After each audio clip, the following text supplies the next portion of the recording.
జనాలు లాయర్ సంబంధం వచ్చిందంటే వెంటనే రిజెక్ట్ చేస్తారబ్బా! ఎందుకంటారా అంటే, ఫస్ట్ ఆఫ్ ఆల్ అమ్మాయి లాయర్ అనుకో, అమ్మ లాయర్ రా బాబు! రేపొద్దున కోపం వచ్చిందనుకో మార్నింగ్ జైలుకి లాగేస్తది, కోర్టుకి లాగేస్తది, రోడ్డుకి లాగేస్తది అని చెప్పి మాట్లాడతారు. అదే అబ్బాయి లాయర్ అనుకో, లాయర్‌కి ఏం ఇన్‌కమ్ ఉంటది. అదే ఐటీ అనుకో ఇంతింత జీతాలంటారు. అదే లాయర్ వాళ్ళ భార్యని ఏమైనా చేశాడనుకో, లాయర్ కదా ఈజీగా బయటకొచ్చేస్తాడు. సేఫ్టీ ఉంటదేమో అమ్మాయికని చెప్పి ఆలోచిస్తారనమాట. కానీ నిజం ఏంటంటే, ఒక అడ్వకేట్‌ని పెళ్లి చేసుకోవాలంటే అదృష్టం ఉండాలి. ఎందుకంటారా అంటే, ఇప్పుడు ఫినాన్షియల్‌గా చూసుకోండి. ఫస్ట్ ఆఫ్ ఆల్ ఏంటి అంటే మీరనుకున్నట్టు మేము చెట్టు కింద ప్లేడర్స్ అయితే కాదు. మాకు డిఫరెంట్ సెక్టార్స్‌లో చాలా ఆపర్చునిటీస్ ఉన్నాయి. ఇంకా చెప్పాలి అంటే ఐటీ వాళ్ళకంటే కూడా మంచి ఆపర్చునిటీసే ఉన్నాయన్నమాట మాకు. తర్వాత వచ్చేసి ఫినాన్షియల్‌గా ఎటువంటి వరీ అవ్వాల్సిన పనే లేదన్నమాట. ఇంకొకటి ఏంటి అంటే సెక్యూరిటీ పరంగా. ఇప్పుడు మీ అమ్మాయి, మీ అబ్బాయి వాళ్ళెట్లయితే మంచోళ్ళో మేము గూడా అలానే మంచోళ్ళమనమాట. అంతేగాని ఎవరో చేసిన దానికి సినిమాల ఇంపాక్ట్ దానికి మీరందరూ అలాంటి వాళ్ళనుకోవడం అయితే మాత్రం మీ తప్పే.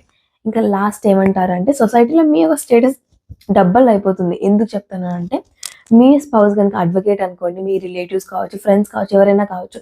ఎప్పుడు క్యాజువల్‌గా మాట్లాడేవాళ్ళు ఈవెన్ డెప్త్‌గా ఎళ్ళిపోతారనమాట. వాళ్ళకి ఇట్లా, ఇట్లా, ఇట్లా అని చెప్పేసి ఐడియాస్, సజెషన్స్ వీటి కోసం మన దగ్గరకొస్తారు.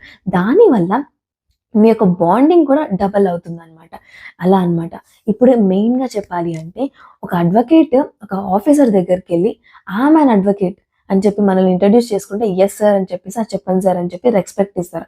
ఒక ఐటీ ఎంప్లాయీ వెళ్లి నేను ఒక ఐటీ ఎంప్లాయీ నాకింత ప్యాకేజ్ వస్తుంది అంటే, చెప్పండి ఎందుకొచ్చారు అంటారు.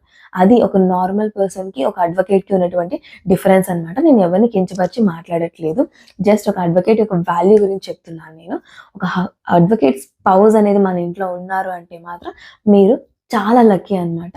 సో, నెక్స్ట్ టైమ్ ఏదైనా అడ్వకేట్ మ్యాచెస్ వచ్చాయి అంటే మాత్రం ఈ పాజిటివ్ థింగ్స్ అయితే గుర్తుపెట్టుకోండి.